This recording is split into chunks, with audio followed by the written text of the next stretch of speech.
recording games as well. I haven't been. That's because I forgot. But you have been. So no, we're meant to record.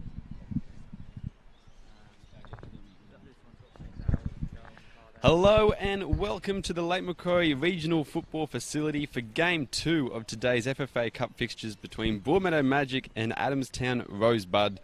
Both these teams have a storied history and will be looking to add another milestone to that history. But obviously only one can move one step closer to the round of 32 and join Hamilton Olympic, who won the last game against Edgeworth Eagles there, 3-2, a bit of a nail biter that one. But thank you for joining us here on Bar TV Sports. My name is Quentin Connors, also known as Q, and today I'm joined with a special guest actually, the current coach of Cooks Hill United. He's also a former coach of Adamstown Rosebud playing today, Mr. Graham Law. Mate, welcome aboard. Yep. Thanks, Q. Nice to have you on board on today. It'll be nice to have a bit of an expert opinion. Yeah, don't know about that, but looking forward to the game. Well, how do you see this one panning out, obviously? I mean, Broadmeadow Magic been there for 3 times now, going for their 4th time. Adamstown Rosebud haven't been there just yet, but as we said, I mean, pretty storied history. They've got such a proud history. They'll definitely want to be there, won't they, this year? Yep. Just looking at the team sheets here, 2 very different teams on paper. One obviously steeped with a lot of experience and NPL experience, and the other is just starting off that path. But over 90 minutes, especially cup football on this pitch, yeah, not sure how the game will pan off. I think the first 20 minutes will probably tell more than the team sheets. Yeah. I mean, as you said, going through the team sheets, and we'll go through the lineups in just a second. But I mean, obviously some great players, especially as we were just discussing. Broadmeadow Magic got those former A-League players in that squad. I mean, what players do you think are going to be, I guess, had the most impact on today's game? Who do you think is going to be the key guys? It's just hard to tell till the game starts and you see what formation the team's set up in. I think across the park for Adamstown, their youth and energy will serve them well on this pitch. It's a pitch that you can play a real pressing game on. You know where the ball's going, it's pretty true. And then versa to that, obviously Broadmeadow Magic will try and get the ball down, play football, and it'll suit their game as well. Definitely. Well, as the teams come out onto the field, we will quickly go through the lineups for you guys. We'll start with Adamstown Rosebuds. In goals, number 1 is Ben Kelly. Number 12, Callum Gabriel. Number 4 is the captain, Ben Higgins. Number 5 is Luke Rutledge. Number 2, Oliver Davies. Number 14, Ashley Graham. Number 6, Judd Duncan. Number 8 is Sikuski, I should say. Number 9, Connor Hayden, one of the young boys you were talking about, Graham. Number 10, Luke Valone. Number 11, Finley Beasley. For Broadmeadow Magic, we'll go through their starting lineup as well. Number 1, Paul Bitts in goals. Number 3, Josh Piddington, who is also the captain. Number 15 is John Griffiths. Number 8 is Matthew Houle. Number 5, Luke Vigili. Number 19, Cody Carroll. Number 6, Shane Paul. Number 18 is Charles Cox. Number 24, Mitchell Oxborough. Number 7, James Vigili. And number 9 is Cale Bradbury. And as we said, two sides quite different, I guess, in terms of lineup. Broadmeadow Magic, a much more experienced side. Adamstown Rosebuds, very youthful, very, I guess, inexperienced, just to say the least. I mean, Ruben Zadkovic, another former A-League player, he's the coach of Broadmeadow Magic. But Adamstown, I mean, in recent weeks, they've made a bit of a name for themselves. They're starting to win. They're starting to look like a very different team. We just got Chris Berlin over here coming over to us.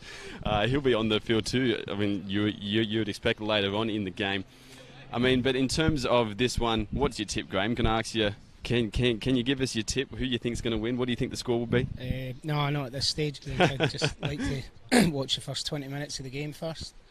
As I say, I think we could get a close game today. Just the first 20 minutes is going to tell a lot. Definitely.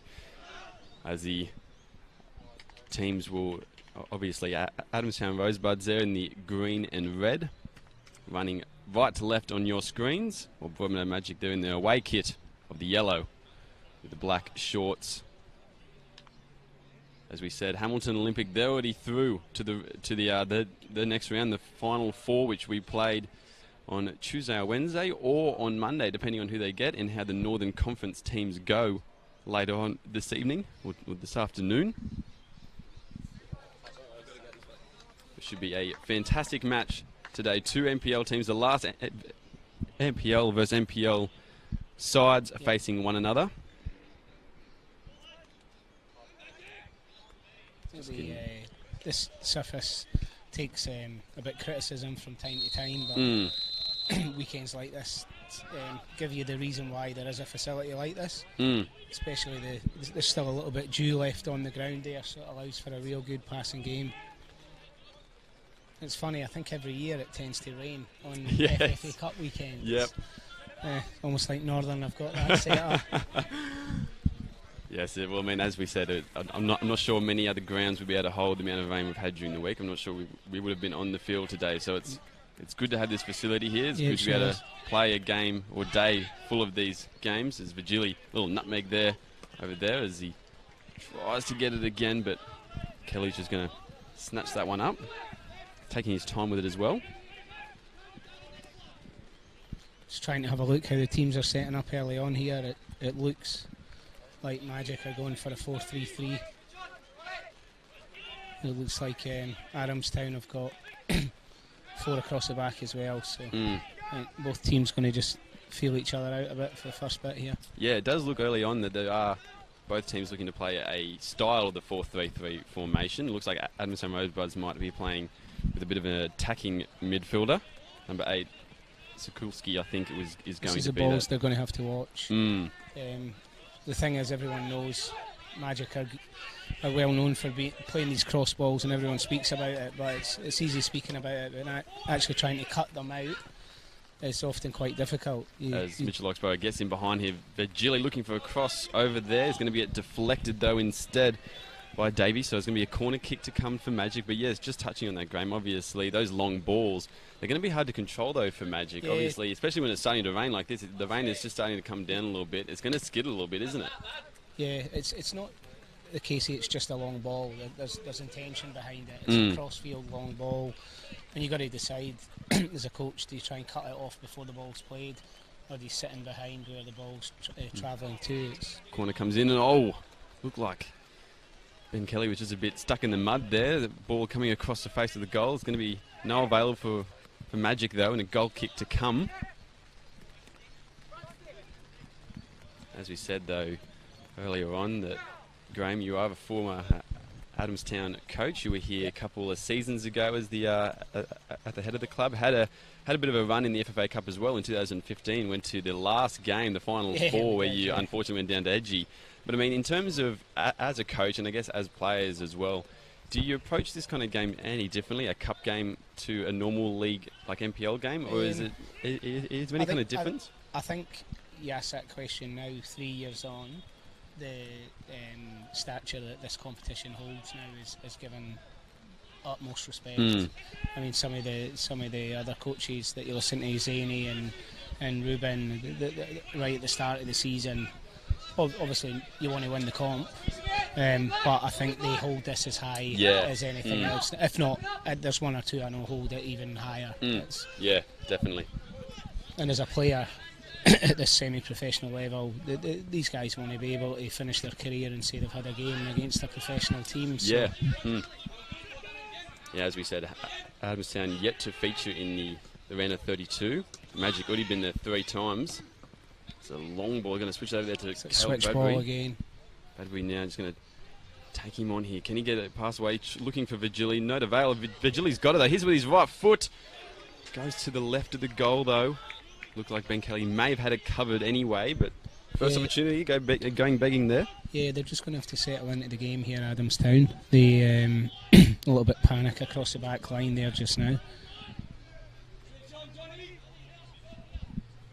Must give a shout out as well to Instant Access, the supplier of our scaffolding we have here to be able to film these games today. Our cameraman, we've got up there upstairs above us, Graham. We're down below on field level, so sometimes it's a bit hard to see what's happening across the far side of the field, but must give a shout out to Instant Access for that scaffolding. But hopefully we can see most of the game happening at the moment. We're right next to Shane Sheriff here, the coach of Adamstown, so we'll probably be hearing him loud and proud during the game. It's Griffiths now with the ball at the back. He's just going to play it simple and. That's a really good press by Adamstown there. And they've came out with the ball.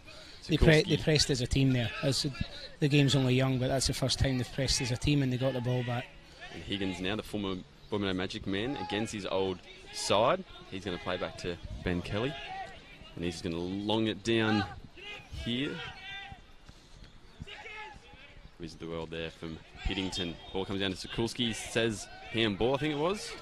The call. Yeah, I think he's gave the handball there. Handball and And quick ball from Piddington, I think it was, to Vigili. A transition again. Vigili going to take him on. He does so on the inside. Gets it back to Oxbow. He's going to hit with his left boot. It's blocked, though. Oh, a bit of a shank up there. Kelly's going to take control of it, though. Now he's going to... Oh, a bit of a duff kick there. It's going to still find the foot of Luke Valone instead, though. Looking for Vigili once again, but it's going to go wide. So Magic have made their intentions clear straight away here. They're going to stretch the game. They're going to look at their wide players to transition as quickly as possible and then get support up to it. And it's really, it's pretty evident how they're going to play here, and Adamstown are going to have to come up away combating this. It looks to say that Adamstown are also playing much more through the middle than Broadmeadow Magic. They're going out wide, trying to find that space for Vigili and Bradbury and use their quickness, while Adamstown are going to try and go through the middle, probably play off the foot of Luke Valone up front. It's pretty clever. They're trying to stifle the game early on, and I'm not sure I would do any different myself. As I say, in the car driving down, I was having a think about this game, and I honestly think the first 20 minutes are going to be key. If Buds are still in the game at that stage, it could be a competitive game. Mitchell Oxbow now on the free kick here, looking like he's going to knock it into the middle of the box. He does, whips it in, headed up in the ball there. Kelly, can he get a hand to it? He does. Yeah, rises he done well there above, I think, with Josh Piddington, the captain. He does. Gives him a bit of a shove as he gets out of the box as well, as Kelly knocks it long down there. I'd like to see Adamstown try and play a few out from the back here. It's 3 times Ben's picked the ball out, crosses well, and it's just went up the field. Maybe try and play out from the back a little bit. Kind of Hayden, I think it is, in that corner. Yeah. Won the ball now from Magic, though, and they're going to go out wide now to Cody Carroll. Cody Carroll just plays a little ball to Oxbar. He tries to thread the needle. Can't get it past Ben Higgins. There was a rain starting to team down now. Little ball, Luke Valone out there. Luke Valone against Luke Vigili. Luke versus Luke out there. And the Adamstown man wins it. Instead, wins a throw-in.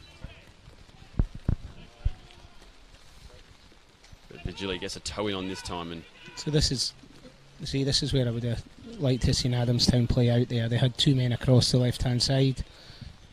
Be good to see them get on the ball for a period of time. The throw-in coming down now. Valone trying to get a flick on. He almost did to Sokulski, but throw in instead. And like we said, with this pitch, obviously synthetic pitch, it's something that's not really played on in the MPL. It's played in some of the other ones. In Victoria and Sydney, they play a lot on this pitch, but yeah, they do. Not really familiar for these kinds of players. And we saw in the last game they struggled a little bit to get control of the ball, and especially when those through balls trying to get onto the edge of them, misjudged them a little bit. And with this rain coming down now as well, I think we might be seeing a bit more of that. Yeah, well, that those balls that are got a bit more pace on them, a bit more length, the first bounce is just skipping away. So you got to try and measure that when making those passes. It's just as difficult for the defenders as well, because if you have a look, the initial bounce on the ball slips away quite fast, as we just saw right then. but then the ball dies. Yep. You know, so it's up to defenders really, when they've got a ball in behind them, they have to see the ball out. Yep. Yeah, just exhibit A right there. That little ball might have held up, you know. Yeah. Well, it's the first bounce. It's just catching the dew and it goes, and then the ball gets a grip on the surface and slows down. Bit of a miscommunication there between Oxbow and Vigili, but Piddington rises up again.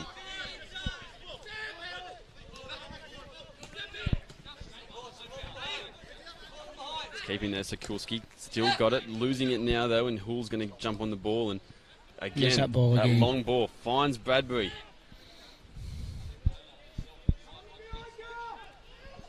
Bradbury keeping it there, just outside the box over there. He's going to whip it over to Hull. Hull's got the ball now. Gets a little touch to Vigili, but Vigili has passed the play a bit too hard. Carroll picks it up though, and Maggi just going to start again with it. That was good by Adamstown. They held their line there, and they pulled it out of a difficult situation. But they're pinning these balls every time. And they're nailing them, it seems, every time. Nailed again onto Oxbow. There's not been one miss so far.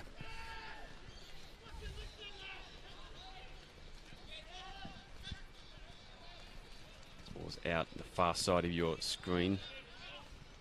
Trying to find Luke Valone. It's going to run past him, and is it? No, he's going to be a slide tackle there. Almost a great effort there from Griffiths to try and keep it in, but wasn't to be though. Broadmeadow Magic obviously sitting atop of the NPL Northern New South Wales.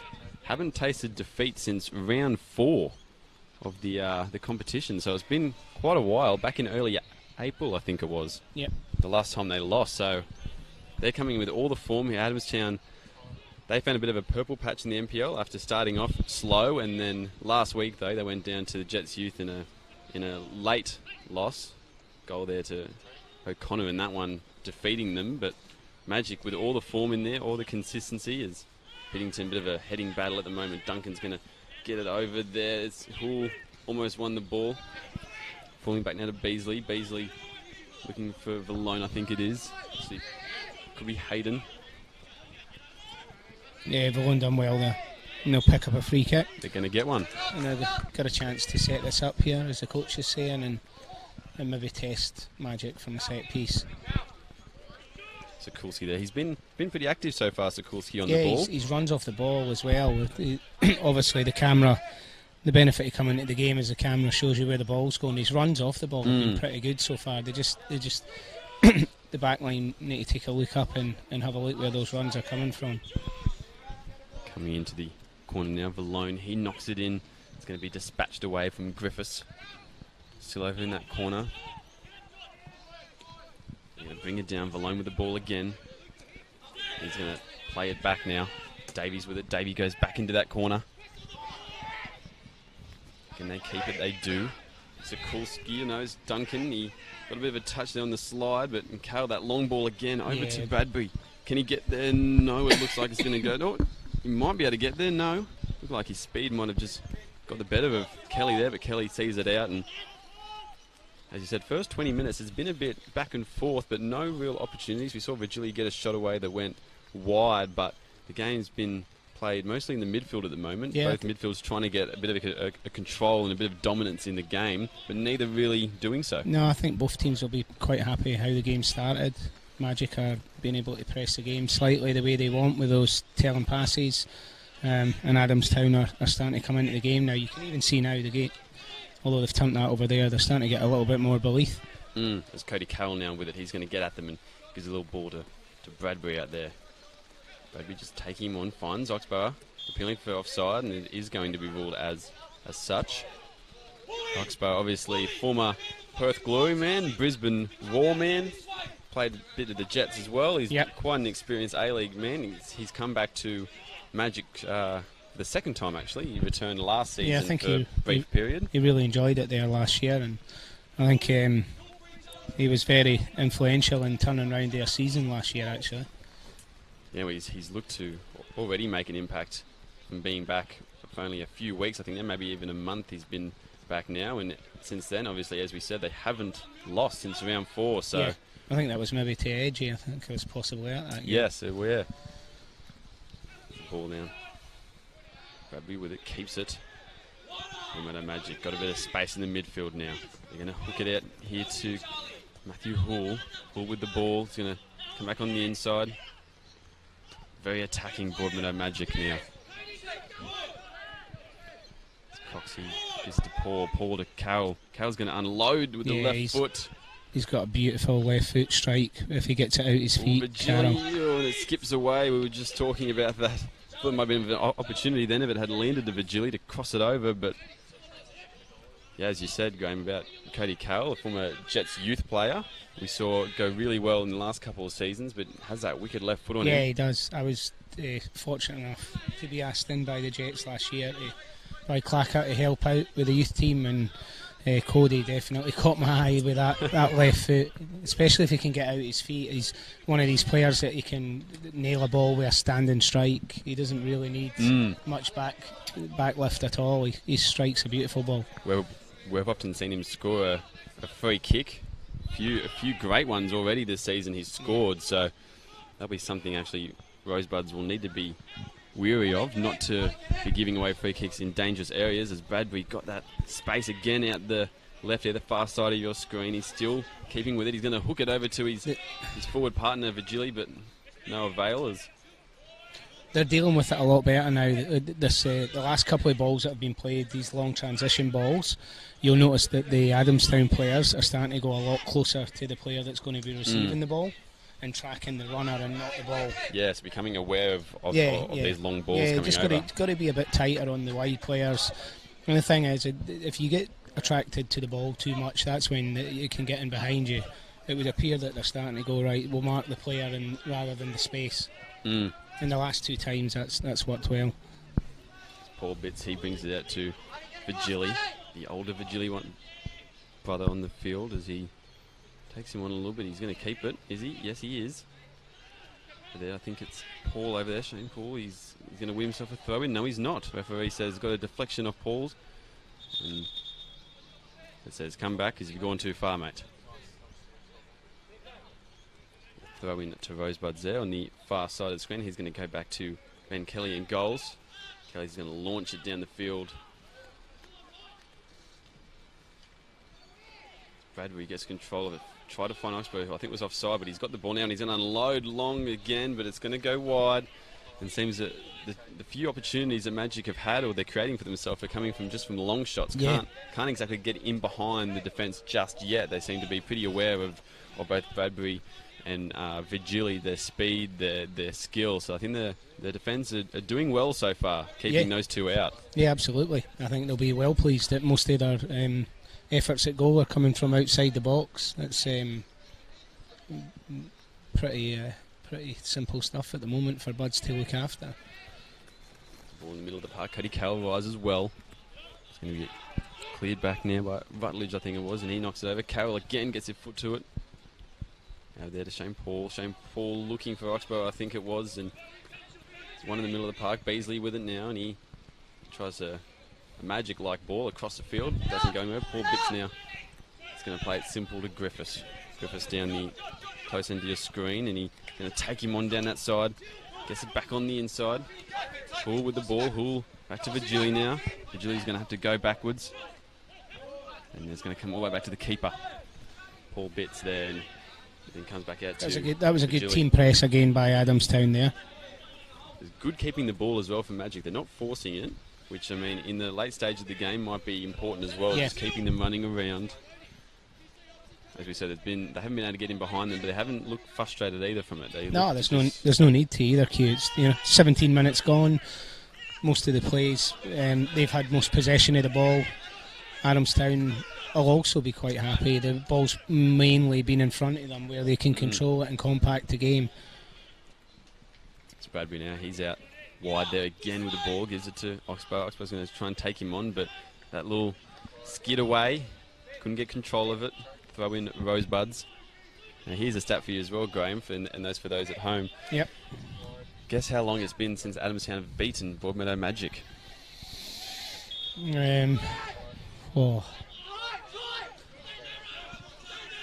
I don't know. It was with the 2 years I was there, we had a couple of draws and a defeat, so it wasn't during my time. I was going to go before that. I don't know, maybe go 15 years, something 15. Like that. Well, I'll reveal the answer just until see what Davies does with the ball here. He's going to try and take him on, but it's going to be won by Broadmeadow Magic, and to kill the suspense, it has been 19 years since Rosebuds have beaten Broadmeadow Magic. Happened in 1999. Last time obviously there was a better 4 or 5 year period there where the Rosebuds weren't in the NPL, in the top league, but still, the last time these guys faced, Magic won 4-0 earlier in the season, but last time Rosebuds win was in 1999. So a 26-game unbeaten streak for Magic. It's quite incredible, that. They'll be very keen to extend that to 27 games and go 1 game away from the round of 32. Still goalless here, about 20 minutes gone in the game. And as we've said, a bit of a stalemate at the moment. No real opportunities for either team. Magic have made a few half chances, a few long shots. To no avail, though, as looks like a long throw will be coming in now for Rosebuds.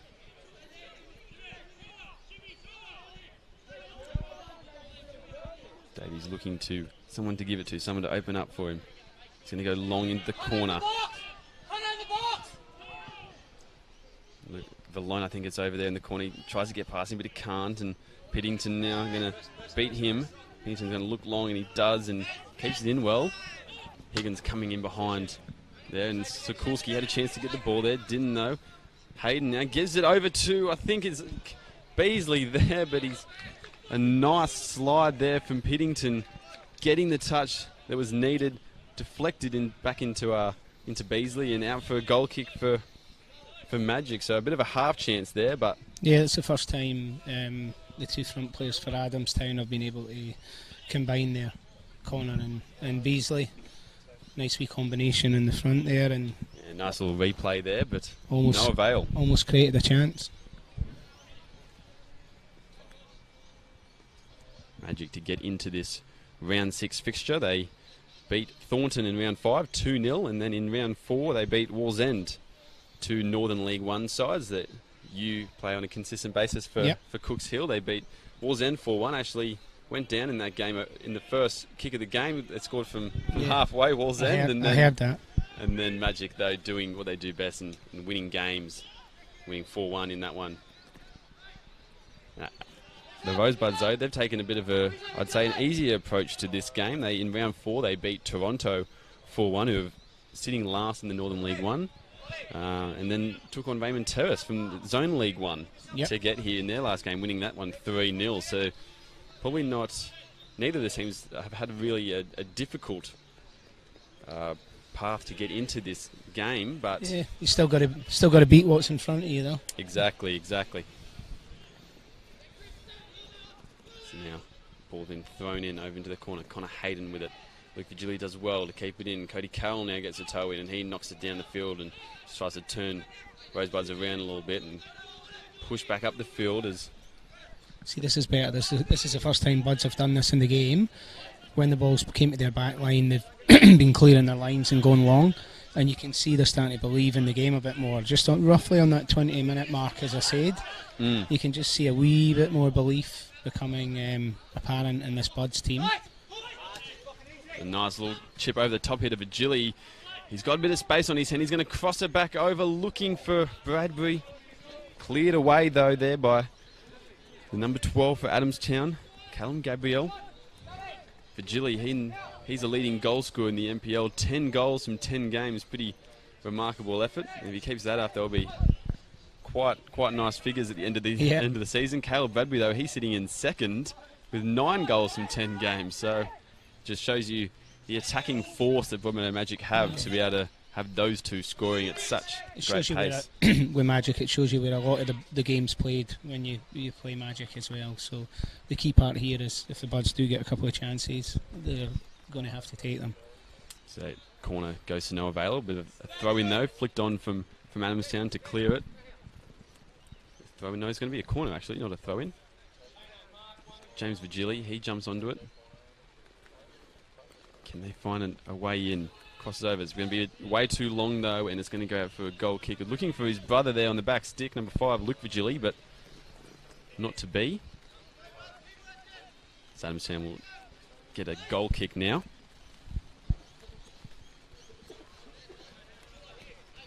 We were talking about the dangerman for Broadmeadow Magic. Adamstown also have their fair share as well. Connor Hayden, he scored 5 goals in the competition, the NPL competition. Luke Valone, he's got 4. 2 young players who are showing their goal scoring streaks. I mean, that's what you want out of forward at the end of the day. That they need to score goals, and that's what they're doing. Yeah, I had young Connor when I was head coach up at Maitland. He was he's still a young boy now, but he was exceptionally young then, and he was looking like a first grader all the time.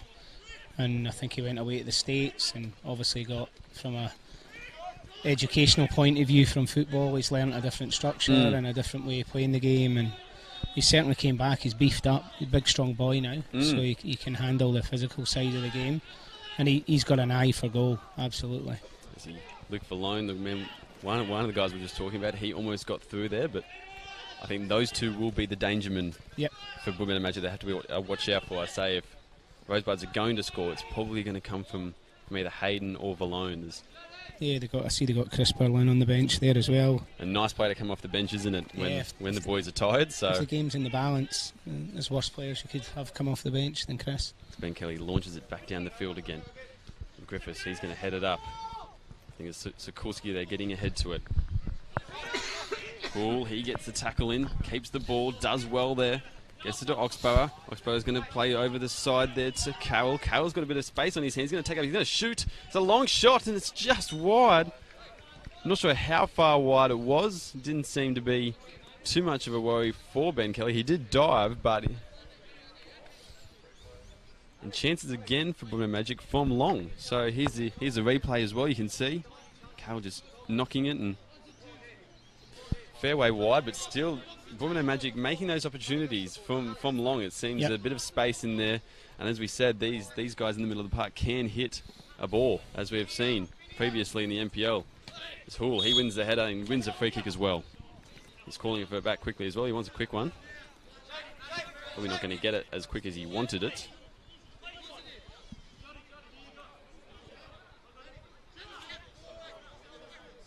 He's going to go long over to the other side of the field to Vigili. Vigili's going to take up the space now too, and he tries a little dink back into Oxbow. Oxbow collects it. An interesting position that Oxbow is playing. We know he's a very good central midfielder, but he's playing as a false 9 at the moment, isn't he? Yeah, he's playing that middle area, box to box, which you'd normally find Shane Paul would play for Magic, so I think they're just rotating that role, to be honest with you. Shane appears to be over on the left at the moment. Vigili going to take on Davies down here, and he gets a cross over the top. Finds Bradbury. No, I thought it was going to land for him. Kelly's just going to gobble it up. Vigili and Bradbury, such a good combination. We've seen them for the last couple of seasons for Broadmeadow Magic, and it's probably been one of the reasons for their success on the field, those two. Scoring goals, assisting goals, combining for goals on a weekly basis. They just know each other's game so well as well. Sikorski with it now. He's going to look for a left-footed cross into the box, but no one's there. As basically he's putting pressure on, but Hull gets it away, and he's got it out. They've got to do better. Their ball attrition's got to be better there when they're getting in the final third. It's hard work getting it up there, and when they do, they've got to keep it. The last couple of times they've engineered moments, and the turnover in the final third's not been great. It's Mitchell Oxbow now. He's going to go that cross ball again we've always talked about. Vigili now getting at him, or looking for a ball in, but it was read there by the defender. Cox now going to give it over to Vigili. Just taking their time here, Broadmeadow Magic. Cody Carroll with it now.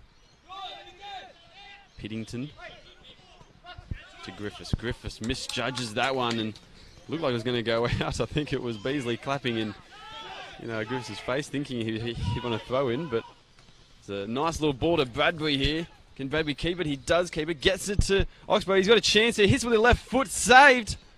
And then cleared away. It's going to come back in though, is it? No. Cox with a chance now. Gets it over to Hull. Hull to Bradbury. Bradbury back to Cox. Cox to Carroll. They've kept the ball there well, Broadmeadow Magic, after making the opportunity. Oxbow, he would have been backing himself to finish that one. Yeah, good save again by Ben. He's having a good game so far, but that's the first time that they've tried. He's in behind again. Yeah, almost getting in behind.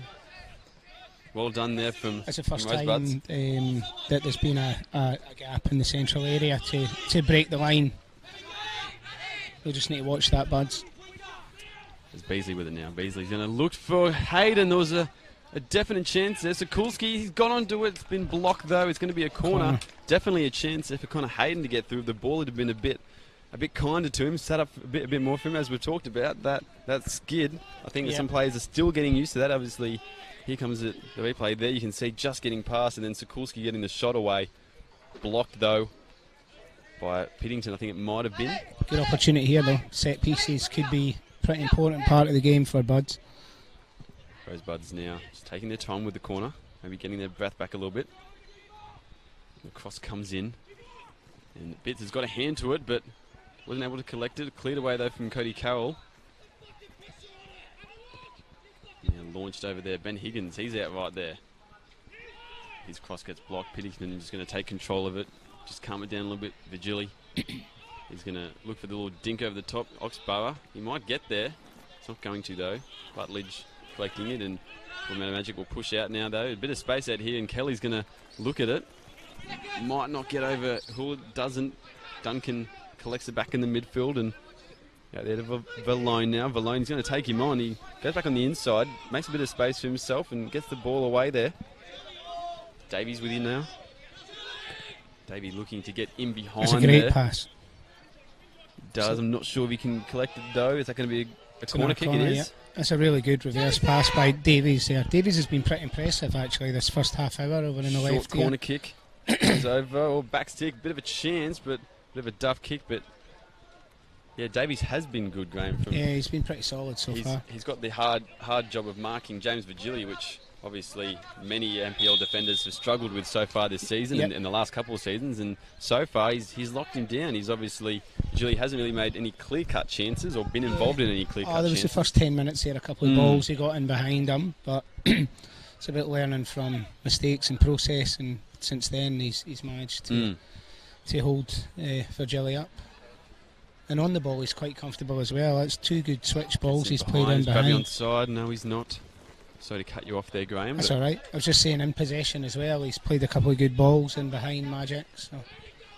Yeah, we've seen recently in, I guess, across world football, not just the NPL, but the importance of wide defenders and how impactful they can be in a game, and they can get forward if they can play a bit more of that attacking style, getting balls in behind like Davies did earlier on. You can really ruffle the opposition. As Ben Kelly gets a long ball now. Virgili getting up for it, but it's gonna fall down to Sokulski there. Sokulski takes him on the outside, beats him, gets across into the box, but it's going to get blocked.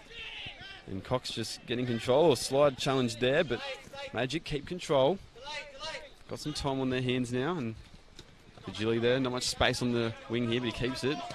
Oxborough back to Virgili. The thing playing against Magic, you're damned if you do and damned if you don't. If you sit back and allow them to play those balls, they'll kill you.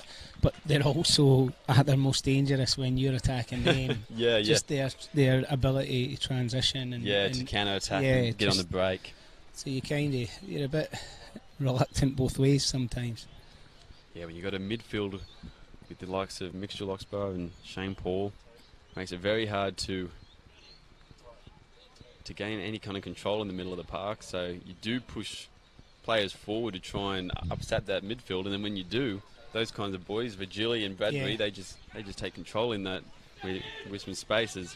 Matt Hall, he's got a bit of space on his hands. He's not too many options though, and he's just going to come back to Mitchell Oxborough. The left foot, he's going to have a shot, and it's got a bit of a deflection. I think that came from the head of Ben Higgins, maybe.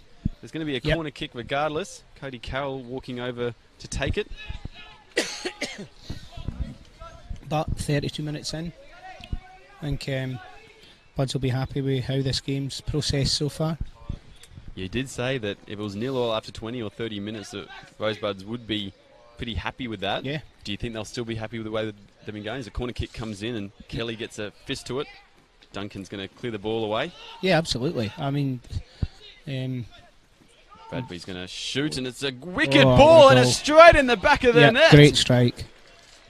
Well, we were just talking about would Adamstown be happy with their performance? They would be, but not from that. 1-0, Broadmeadow Magic. Carol Bradbury scoring a fantastic long shot.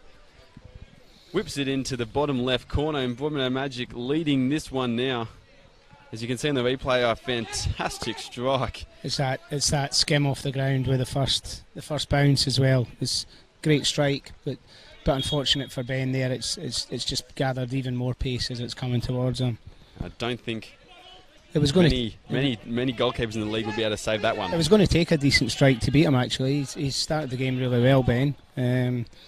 But it's a cup game, so this will maybe test Buds a bit and see if they want to come out and attack and try and get back in the game. Ball there, Adamstown trying to keep control, and Oxborough is going to swing it out to Bradbury again, the goal scorer. He's going to try and take him on. He gets him behind him, almost gets a little ball to Virgili. Higgins now. It's really important that this young Buds team don't panic at going a goal down. They're very much in this game. You just really got to try and keep the same structure. Maybe be a bit more adventurous when the opportunity comes. He's going to give a free kick there to Connor Hayden, and he's going to say that the ball's rolling, so come back and start again.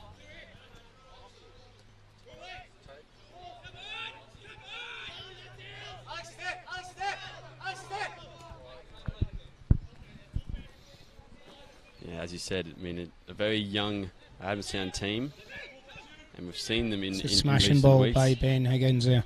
And Davies has got it. He's going to try and find a foot in the box, but it did find Sokulski. It's going to be blocked, though, from like Luke a fresh Vigili. air shot.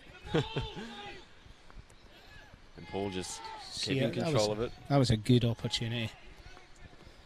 Well, as you said about the young players having to adapt now, being behind and not getting frustrated, not getting impatient. They need to just keep playing and do what was working, because they were shutting them down. They were going okay, don't get me wrong. And that wasn't really a golden opportunity, so to speak, with Bradbury. It wasn't like it was a one-on-one, was it?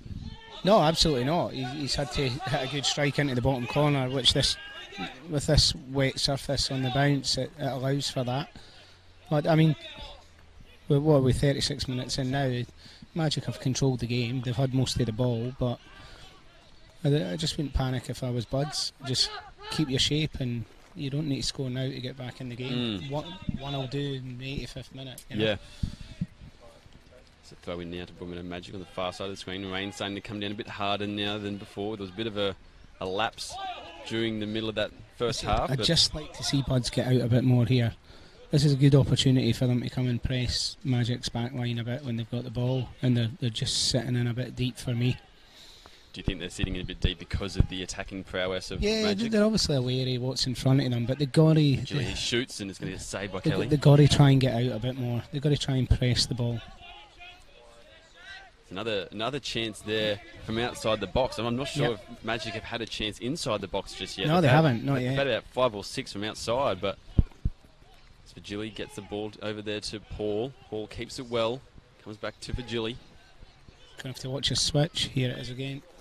And Hull does well to bring that one down. Gets it to Griffiths. Griffiths got a lot of time on his hands.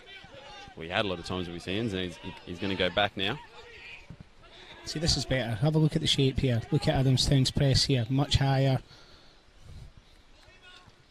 Bradbury. And then they cough the ball up, much better. I'd like to see Adamstown do that more. Well, I don't know if you've seen that cue. That was a good angle for us.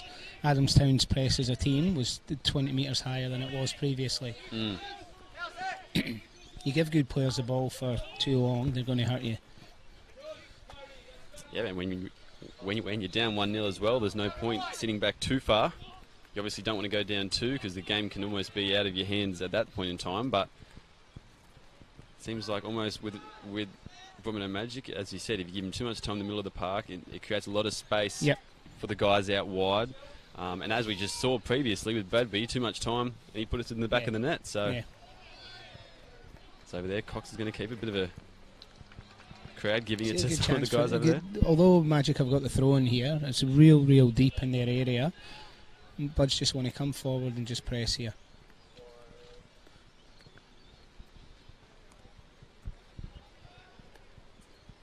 Throwing now, and he's looking up, and I think it's one there by Gabriel as Coxon gets ahead. Bit of a heading fest at the moment. Flick-ons all around as it's going to be cleared there from Davies. I think he's going to go out for a goal kick. It is. As you said, you spent a bit of time at Adamstown coaching there. I mean, as a club, I mean, is this something that you think they'll be focusing on heavily now getting into this? Do you think they've put a lot of focus in time into winning this game? I think, absolutely. When you get to this stage in the competition, you're starting to smell the cheese a little bit and see the opportunity for the club, promote the club, as you say, the famous club in Australia. But I don't think they'll be any more focused on it than any of the other teams. I think it's just a really big prize in local football now. But when you get this close, you're it's the last 8 today, but this is effectively the semi-final now. You know? The goal is the 2 teams that get rewarded into the passage to the last 32. So exactly, yep. This really does have I would, as a coach, I'd be treating it as a semi-final more than a last 8 type scenario. So was a I said, semi-final, and then there's a lot of people here as well today at the Lake Macquarie Regional Football Facility coming to watch. There was quite a few for the last game, and they've replaced the blue and white and red and black of Edgy and Olympic with green and red and just straight red across the. We're just looking across there at the crowd, and you can see a lot of fans in green and red. There's a lot of people wearing just a straight red of Magic. Still a couple of Olympic players staying back to watch, see who they might potentially be versing in the next round during the week. Potentially. And obviously, from last season, they changed the format to, rather than playing straight again on the Sunday or the Monday, you play a bit later on in the week. Yeah, I think that makes far more sense. I think they adapted it from 40 minutes to 45 minutes as well. I don't see the benefit of... They're trying to promote good football, and you're not going to get the best out of teams at this level with a game Saturday and a game Sunday. Shane Sheff wasn't too happy with that call from the referee, or the lack of call from the referee, and he gets a free kick this time in the middle of the park. Yeah, I think just touching on that, I think that change has been for the better. I think it'd be a good opportunity. You got 4 teams that get a rest, and then they really go for it. And is it this Wednesday? Is it? It'll be this Wednesday or Tuesday for those listeners as well. If it's a Northern club, a Northern Conference club, they will play on the Monday here at the facility, or if it's all 4 MPL sides in the final 4, it will be played on a Tuesday or Wednesday. And potentially might be at one of the home grounds of the sides, depending on who gets through, depending on what the clubs want to do. But yes, and I believe Hamilton automatically have the home tie now option. Is that right? Maybe in the I'm first team. Sure. I'm not sure what's going to be. We'll have to wait. Not there. Done the draw. You're not done your homework. No, I have not.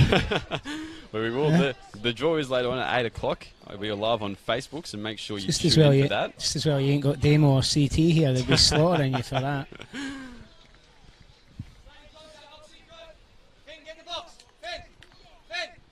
It's about Adamstown. They have a throw-in and only a couple minutes till half-time now. Wouldn't a goal right now for Adamstown be great for them? Yeah, absolutely. But they're not. They don't. As I think I mentioned it earlier, they don't have to score just now. I think the coach will be just as happy to get them in at half time with the game as it is. Still absolutely open game at the moment. I'd be more interested in just not conceding another one before half time. Referee just trying to get them to take the free kick in the right position. Vigili's going to come back to Bits, and Bits back to Vigili. A bit of a risky ball into Cody Carroll. He does well though, and so does Shane Paul over there.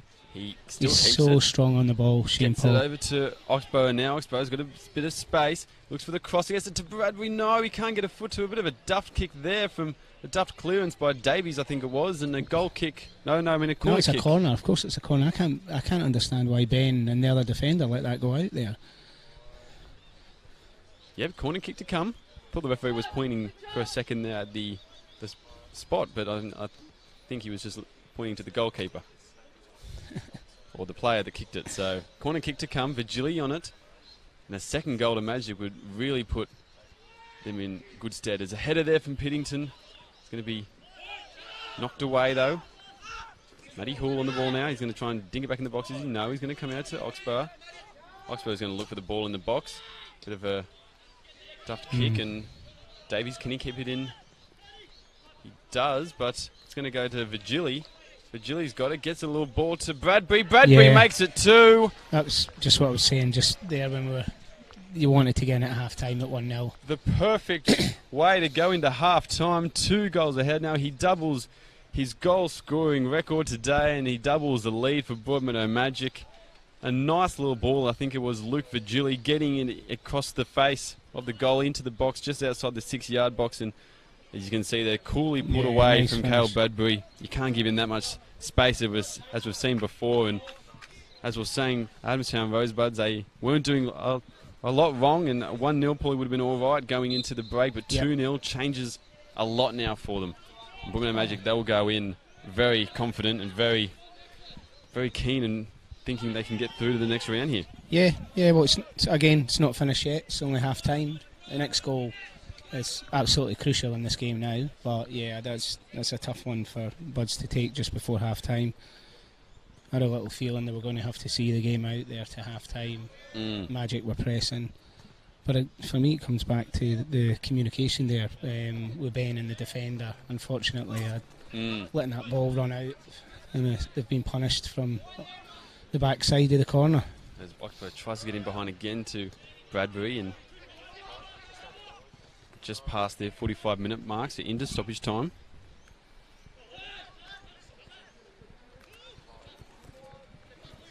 And the outside here, they're going to win the throw-in.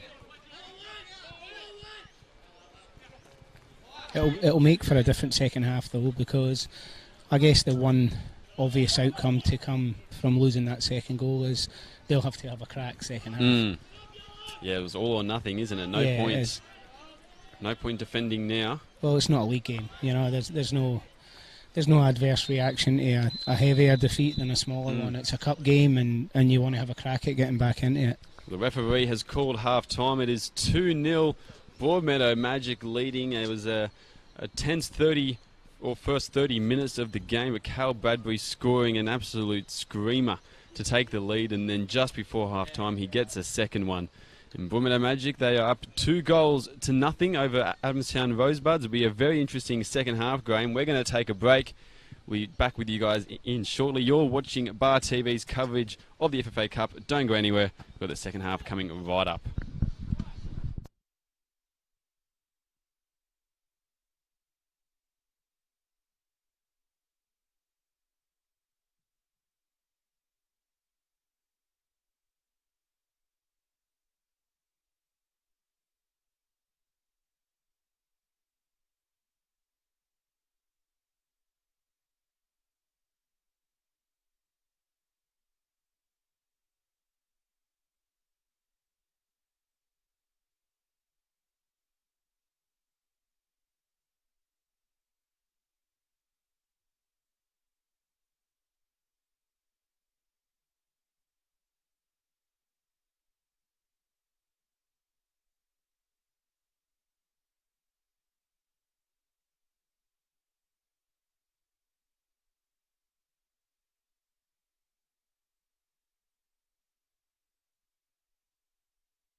Hello and welcome back to the Lake Macquarie Regional Football Facility. It is Broadmeadow Magic 2 here over Adamstown Rosebuds 0. 2 goals to Carol Bradbury in the first half, giving them the lead. An absolute screamer in about the 32nd minute, and then a late goal in about the 43rd minute, I think it was. Nicely coolly put away from Carol Bradbury, giving them the lead. I am Quentin Connors, also known as Q. I'm joined here also by the Cooks Hill United coach, Graham Law. Mate, thank you for joining me once again for the second half. Right. It should be a very interesting second half. I asked you at the start of the game to give me a tip, and you said I can't make that tip in the first 20 minutes. It's been 45 now. How do you think the second half's going to pan out? I think I was saying to you, I don't know if it was on air or off air, just saying that it's pretty obvious what Buds need to do now, so it might give a very different game. The 1 goal in it's very different to 2. They've got to try and get back in the game now, which means they've got to try and have a bit more possession further up the park, which may leave a couple of gaps open. So yeah, the game's not finished yet, absolutely not. But I do think that Rosebud need to get the next goal, that's for sure. Yeah, I was just about to say the next goal I think is the all-important one. I think that will decide what kind of game this will be, especially if Adamstown can get an early goal, as the game is kicked off once again. Cody Carroll knocking it down into the corner, and Magic are going to get the early throw-in. Again, I don't think the goal has to be that early. It's probably just as important that they keep the tie nice and tight for as long as possible, and if the game's still nice and tight with 20 minutes to go, they can maybe throw a few more men forward and have a crack at it. So throw-in is just going to dribble over the byline there. Goal kick to come. But yeah, the next goal I think will be the all-important one. If Magic 3-0 up, I can't see them losing when they're 3-0 up. No, for Adamstown, they won't lose it from there. I think for Adamstown, though, 2-1, and that's when you start making Magic maybe a little bit scared, as Luke Verloin maybe getting a touch in there. He's going to get a throw-in instead, though, but yeah, I think... Could the striker have been a bit braver there? I think Connor Hayden and Luke Verloin are definitely going to be a bit quiet in the first half, to be honest. Haven't really had too many shots on goal, but I mean, is that a reflection on them or their midfielders, so to speak? You can only score a goal if you have the ball. The ball comes in, Sikulski can't get control of it though, and Bradbury's going to get it. He's going to go at them with pace, always going at pace. Carl Bradbury seems to have that brilliant change of speed that is so valuable. And I don't think there's been any changes at half time yet. No, I can't see any new faces yet. So same 11s that started the game. That Magic front three, such a great front three just looking at it. Carol Bradbury, James Virgili and Mitchell Oswell. I know we've sung their praises quite a bit throughout the game, but I mean, they have proven to be the difference so far in this one. I don't think there's been too much of a difference between the midfield just yet. I mean, obviously Magic are getting their foot on the ball a bit more, being able to play feet, but Adamstown have kept very busy in the midfield as well. They've done pretty well to not give them so much space. But I think in the front third is where Magic have really been launching shots, been making more space. A lot of that, the ball's been fed to them from those type of balls. It's just been played there, though. You got to shut off the ball. You know, these... Once the ball gets to the front three, they're dangerous. So you got to make a decision. It's kind of Hayden now. Gets in behind. Gets a nice little ball over the top, but Luke Verloin can't get onto it. Beasley, he keeps it in. Can he get a ball in? No, he's going to go to Duncan instead. Duncan's going to attempt to keep it. He does keep it. And that's Davies over there with a long one onto the back stick. Bitts takes control, and then dishes it out quickly to Bradbury. There's Graham, I think, or Gabriel on his tail, I should say. That corner, they're keeping it done well there, both Bradbury and brilliant to get out of the back line there. Piddington, and they've just moved the ball very well there, Magic, and threaded the needle to James Virgili now, but he gets a bad touch on it. Higgins knocks it away, and he's still got the ball, but he's going to go back in the midfield to Duncan. Duncan getting it to watch, they don't turn it over here where the centre half is. He's going forward though, isn't he? As we said, former Broadmeadow Magic man, Ben Higgins. Spent quite a bit of time out there. It's a ball now to Gabriel. Gabriel gets a good first touch forward and then tries a little ball over to Luke Verloin. That wasn't a bad ball. Not sure they went out for a goal kick. Referee says play on. Virgili, a little flick over the top. Tugs on the shirt a little bit. No free kick given though. Still the ball, Adamstown. As you said, Graham, they need to keep the ball, and they're they've doing got to that. have a period on the ball, but look at the different. There's no width here, which may actually be their tactic, and that's fine if it is. But there's no width in the Adamstown team. Everything's central. As Luke Valone tries a little 1-2 with Sokulski. He appealed for a free kick, didn't get it. Out wide now to Beasley. Beasley looking for a cross in. Vigili tracks him down though, and he's got to get back to Davies. Davies now, he's going to knock it in. Looking for Hayden. Hayden rose well, but Bitts gets the fist above there, and Shane Paul stayed down for a little bit, but he's back up again. Mitchell Oxbow ducks a kick there, but it works out in his favour. Comes out wide now to Cox. Bradbury now still with it. Bradbury keeping it well. And it's an interesting tactic that we've seen throughout world football as well, having two wingers that are more predominantly on the other side in terms of their foot. So, I mean, James Vigili, great with the right foot, playing out wide, obviously. But Cal Bradbury, we see, always coming onto his right foot, and he's so dangerous, always coming on the inside. We see Arjun Robin as one of the main culprits of that. Always plays on the right, but comes back onto his left, and he's so dangerous like that. Yeah, I think it can be based on a couple of factors. You can make a decision early on in the game with the fullback that your wingers are up against, that if they're comfortable being shown onto the outside and you're not getting to the byline and being effective, you can switch it and go, right, well, we'll try and come inside them. So something I do quite a lot with Nick Russell and Dan Yaxley as well, actually. At Cooks Hill, yeah, there's a Magic in behind now. I guess too long of a ball. It seemed like it was a chance was begging there, but not to be. Vigili keeps the ball though, but now he loses it to Duncan. Duncan to Davies, and Davies knocks it down to the corner to Beasley. Beasley, a little bit of a cow kick and keeps it in. Loses the ball though for a throw in now. This has been a good start by Bud's second half here. Having a bit of possession on the ball. I think that could be key to him in keeping that possession and making Magic actually work around a bit. It seems that they're just, the whole first half they were controlling the pace of the game. I'd just like to see them come out more there. See, look, because they're so deep, they're so deep there, and it just takes one pass to break the lines and they're done. The distance between their press and 9 there and their midfield, there was 15 metres between them there. Just too much. They get off scotch free there with the offside, and Kelly knocking it down the field. Rising up with Sokulski, I think, and Griffiths. I think he might have got an elbow in the face there. He's not too happy about it.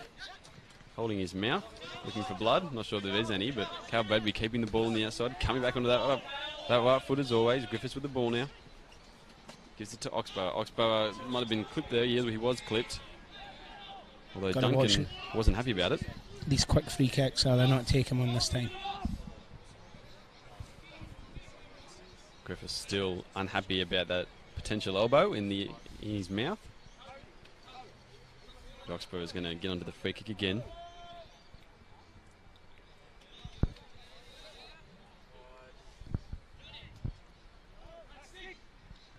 Knocks it into the box. It's not very long though, and Cox on the volley. And a bit of argy-bargy here between Josh Piddington and I think it's Luke Rutledge, and he's going to get a yellow card, Josh Piddington. The captain there, I'm not sure exactly what happened off the ball, on the ball, but yellow card nonetheless. First yellow yellow card of the game as well.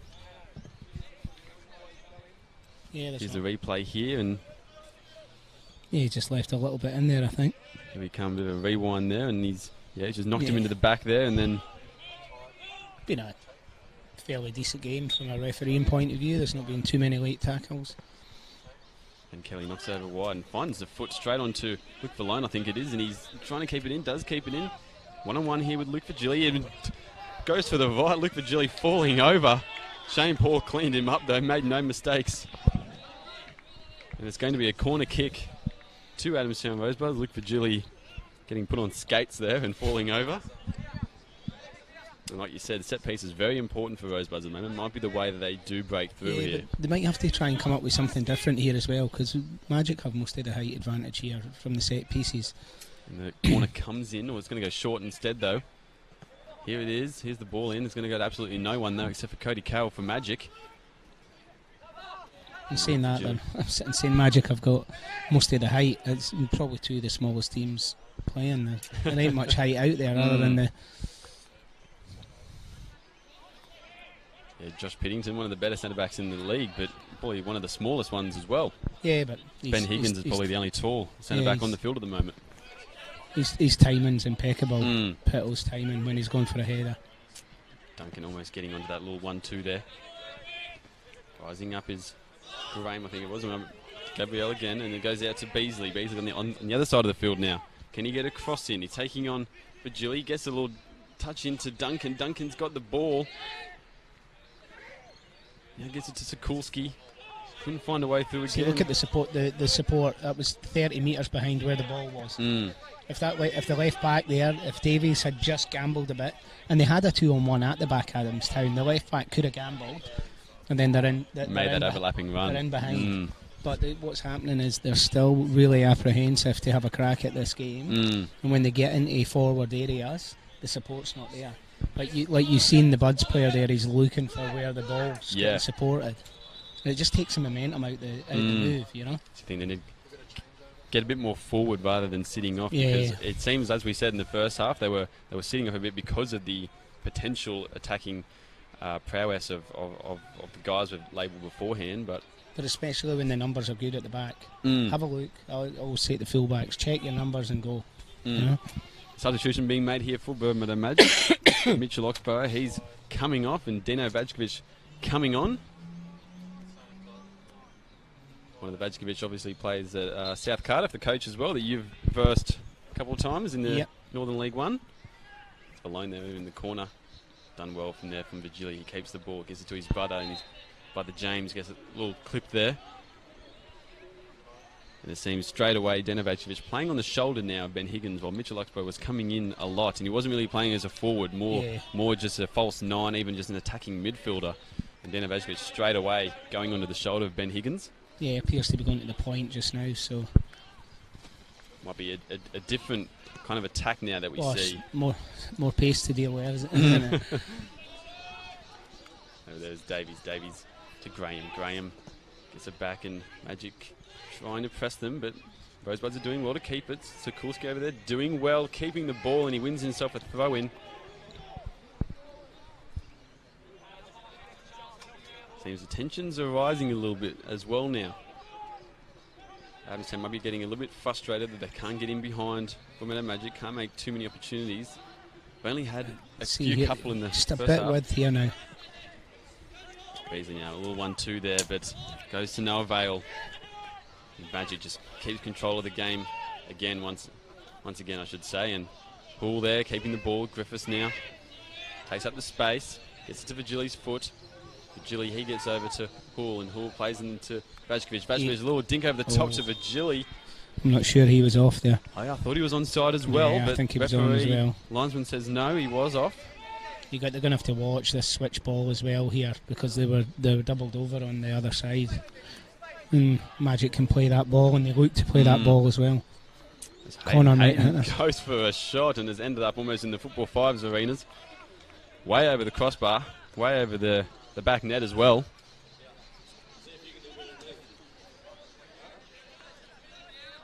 A little bit of a joking around between the two coaches just in front of us here on the sideline. Ruben Zadkovic and Shane Sheriff, two great players in the day as well. Paul Bitts now launching it down to just around halfway. Higgins rises well, gets it to Valone. Valone's got a bit of space if he can get it past here. Can he? I think he can't. He does get a toe in. I'm not sure who that came off. It came off Valone. He looks disappointed, so it must have come off him. Looked like that Paul Bitts and Piddington were on the same page there originally. Yeah, not that at he all. was holding it off, but instead he just kept going back. A replay here will show. Yeah, Piddington kept coming back. Bitts just stays still, and Luke Valone getting a toe in, but going wide. I'm not happy with my keeper there if I'm the centre half, that's for sure. Yeah, he did well, Piddington, to block him off there, and Bitts wasn't really reading it though as a ball. That's in the 6-yard box. That's the keeper's area. As Bradbury with the ball now, just inside the box. Crosses it back. Oh, looks like Hull was launching up for a kick, and Virgili trying to get a foot to it. Skims past him though, and going to go out for a goal kick. Now a little sniff in the game though. Keeps them believing that they can get back in the tie. Yeah, there hasn't been too many opportunities in this first part of the second half. Most of Rosebuds' chances have been in the first half. There was a couple of times where they probably could have got shots away, could have got with a bit more composure, maybe could have made the chance a bit better. There's a free kick there to Broadmeadow Magic, just behind halfway. The Rosebuds, yeah, not making too many opportunities. Magic's defence have kept them out pretty well so far, kept them at bay. They haven't really got in behind them. What would you be saying what would you be doing as a coach to try and change that? What would you be saying to your forwards to try and get them past this defence? Yeah, we're looking at the second half. It's 15 minutes in. It's still 2-0. I think the Bud's coach would be quite happy with that. We are entering the period of the game now where it's right. I need to make a change. I got to get back in this game because time will start to get away. But still half an hour to get 2 goals. But a bit of a chance here. Connor Hayden. He's got some space.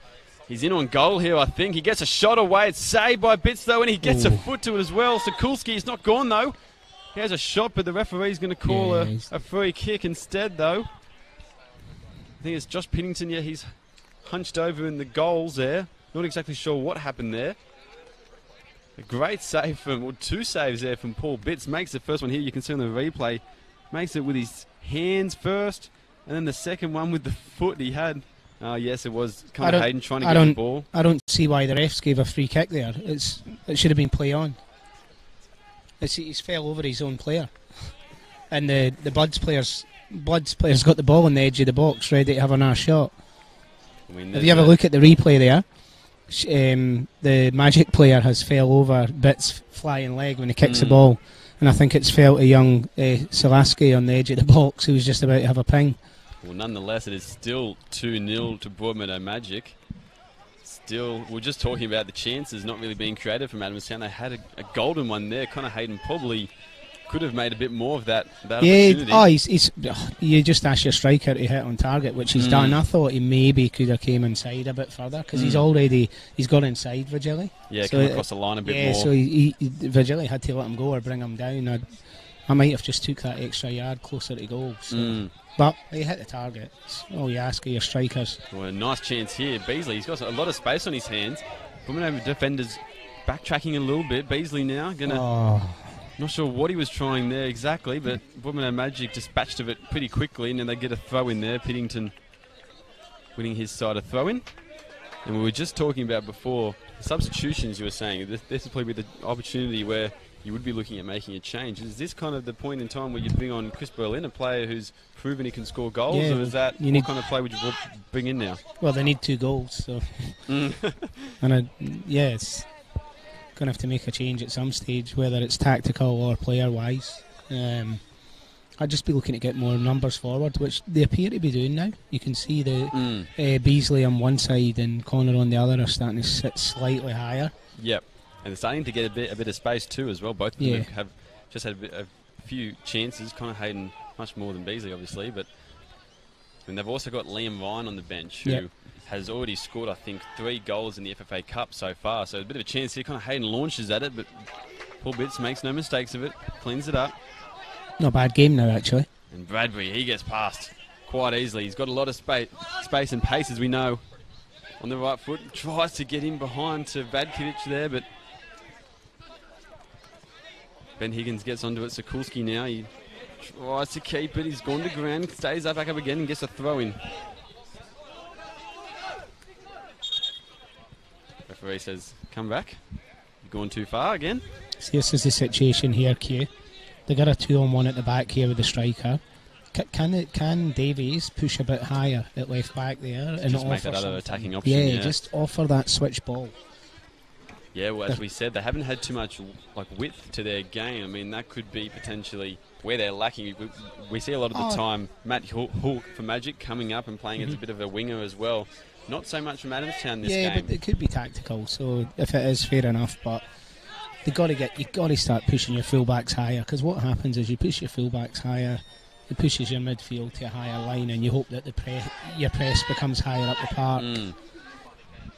Cody Cale keeps the ball. There's a shout for a free kick there for a high foot, but then you leave your fullbacks high against Magic. You leave yourself open to that. Exactly. That one ball can kill you. But I'd rather go out trying than go out thinking.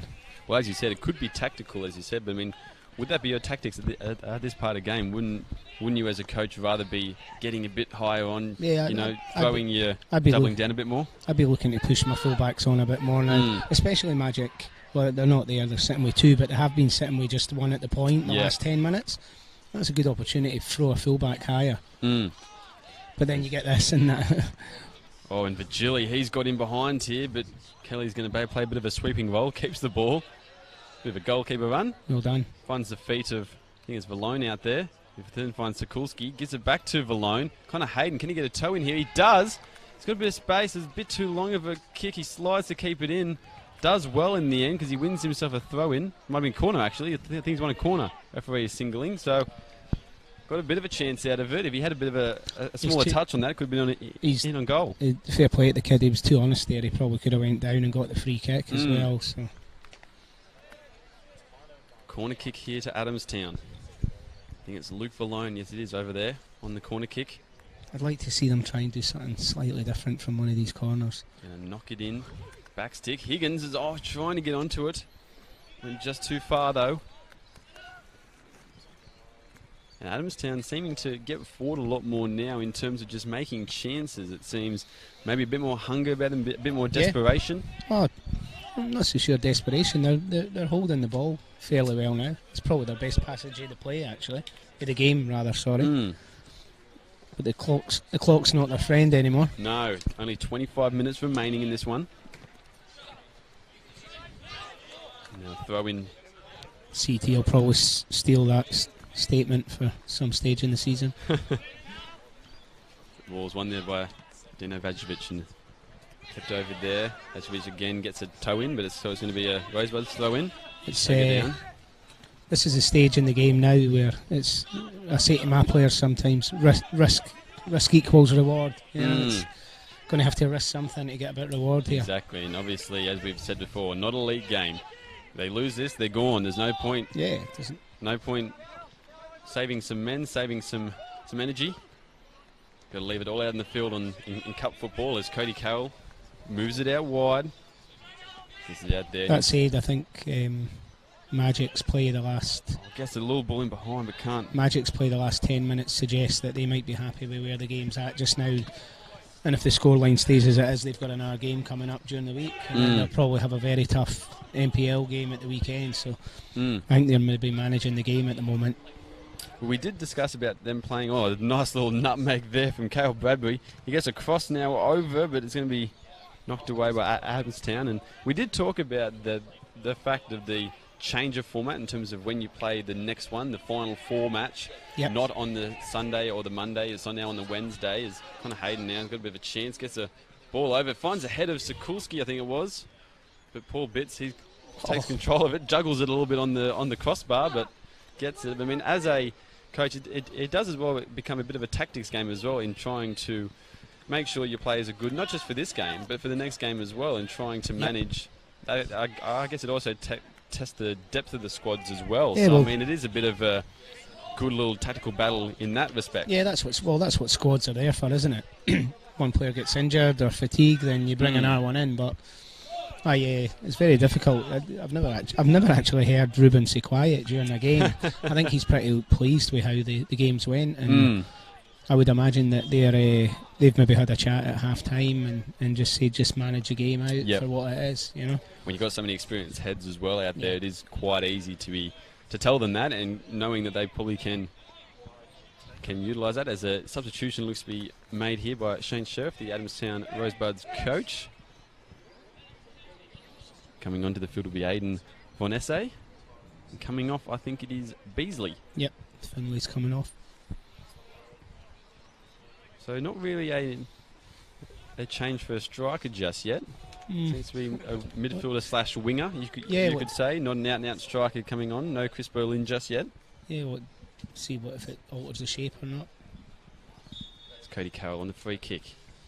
Knocks it into the box. And Luke Virgili rises well, and it's in the back of the net. And that might be it for Broadmeadow Magic. 3-0 in front now. What's the old saying? Never make a substitution on a defensive free kick or a corner. Luke Vigili rises above. It's usually his brother who's scoring all the goals, and he's got one for himself now in the cup. 3-0 lead to Broadmeadow Magic, as we see on the replay here. Just a nice little flick on. Ben Kelly couldn't do anything about it, really. Just a nice glancing header. Tucks it away and just inside the upright there. And Broadmeadow Magic with a pretty unsaleable lead, you would think, at this point in time. I never say never in football, but I'd imagine Magic will just close this game out now, minimise energy, fatigue, and just be professional and see the last 20 minutes out. And as a coach now, you're down 3-0. I'm not sure if you've been in this position too often for Cooks Hill when you 20 minutes to go. I mean, but what do you say to your team? What are you thinking at this point in time? You got to keep going. It's a cup game. Still got to hope you get the next goal, but I think there comes a stage where you start to manage your own team as well and go, right, okay, we'll have a very tough league game next weekend. They'll still have a crack just now for the next 5-10 minutes. But I imagine if they don't get one back in the next 10 minutes, the game will just peter out.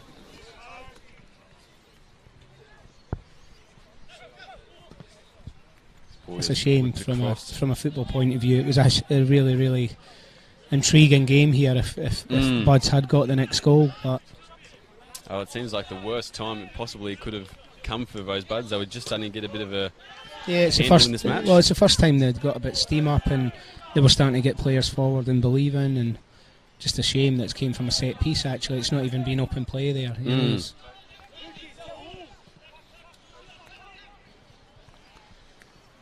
Ball now, Connor Hayden, he's got it down there, but I think he's called for offside. And maybe now is when you potentially throw Liam Ryan on or Chris Burley, and you've got nothing to lose at this point in time. But it's quite surprised Chris hasn't came on the park yet, to be honest with you. But then he's maybe carrying a knock, and stage the games that now might be deemed unnecessary to risk anything further. Or null and void getting him on. No, Chris, he won't have enjoyed being on the bench today, that's for sure. The ball goes long over to Vacevic. He was trying to get him behind, but he was offside to begin with. And as it looks like it'll probably be a Broadmeadow Magic win. And if it is a win, it'll continue their streak. They have never lost a game here at the Lake Macquarie Regional Football Facility from when they've played. In 2017, I believe it was. No, 2016, sorry. They didn't get through. Leamington Jaffers and Edgeworth went through, but they didn't even get to this point in time. They lost to Edgeworth a bit earlier on, so they'll continue their streak and their love for this ground, so to speak. Some players obviously complain about the synthetic pitch, but I can't imagine that will be too much. I don't think you'll hear too many players complain about it on days like this. Everyone's aware of the benefits that it gives you. The game's on, you can play football. I think the complaint side comes when it's 45 degree, but Northern can't do right for do wrong there. They've provided a great facility for the few winter months that we have. They can't just turn it off just because of the heat, I guess it's just managing decisions sometimes. But I think they're getting more experience with that. You've got to remember it was a new thing for them as well, and trial and error, and I think even they're starting to realise the benefits of when it helps the season and when it doesn't. Exactly. Well, with the ball now is Luke Valone. But you've got to remember there's a lot more to this facility than the top grade. You drive past here any night of the week. There's kids training on it, and that's real benefit. The home of the emerging Jets, really, with the way where they train and future of the football in Newcastle, really. Last pre-season the athletics ground was getting done up down at Cooks Hill. We spent the whole pre-season here, and the boys loved it. Well, Broadmeadow, they'll be loving it as well. Another game here and another win. It looks like it will be 3-0 Broadmeadow Magic. Only about 18 minutes remaining in the game as the ball goes long down there to Vajkovic, but I think he's going to find Higgins instead. It does to Kelly. So you're going to put your neck on the line and say that it's going to be 20 years now? Yes, I think so. I think it extends. Well, they still have another game later on this season in the NPL. Right. But fair enough. But it will extend to, I think, 27 games unbeaten against Adamstown Rosebuds. I can't imagine that a comeback is on the cards here, but stranger things have happened in football. There's another change we made, and it's Cal Bradbury coming off, scoring a double early on. Coming on, John Madrowski, who recently returned to Broadmeadow Magic after having a year at the Suns. Yep.